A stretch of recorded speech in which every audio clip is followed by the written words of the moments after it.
বাড়িঘর কেন জ্বালা দিবে, আমাদের মন্দির কেন ভাঙবে, আমাদের মহিলা বউ বাচ্চাদেরকে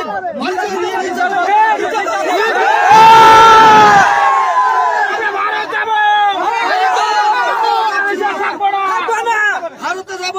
ভারতের সরকারের কাছে আমরা আবেদন, আমাদেরকে একটু সুদৃষ্টিতে দেখুন, আমরা আর একদিকে থাকতে পারছি না, আপনারা আমাদের দয়া করে নিয়ে যান প্লিজ। সকলের কাছে এটাই অনুরোধ করছি, সব হিন্দুরা একত্রিত হয়ে ভাইয়েরা আপনারা চলে আসুন, না হলে এখানে বাংলাদেশে থাকলে মান সম্মান আর কিচ্ছু থাকবে না।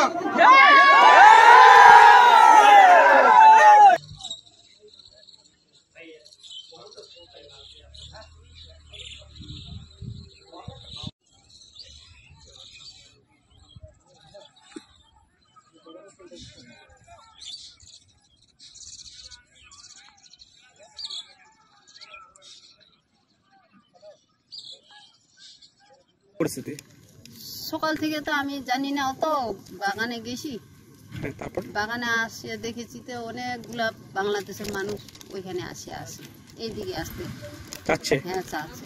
এতে আপনাদের সমস্যা হবে? সমস্যা হবে তো, আসলে সমস্যা হবে আমাদের। কি সমস্যা হবে?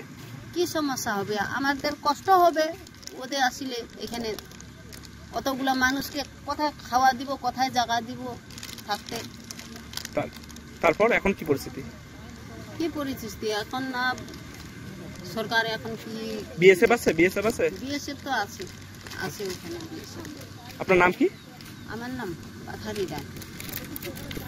বাংলাদেশের যে আমাদের হিন্দুগুলো আছে পার্টি নিয়ে মানে লড়াই করতেছে, তারা আপনি মারপিট করতেছে, কাটাকাটি করতেছে, তারা পার হওয়ার জন্য আমাদের এখানে আসছে। কোন এলাকাটা? এখান সারা বাংলাদেশ। এই এলাকাটা কোন এলাকাটা? এটা দাদরাপাড়া। কোন জলপাইগুড়ি ডিস্ট্রিক্ট? জলপাইগুড়ি ডিস্ট্রিক্ট দাদরাপাড়া, সাতকুড়া। কাছড়া। আপনার নাম? সুভাষ রায়।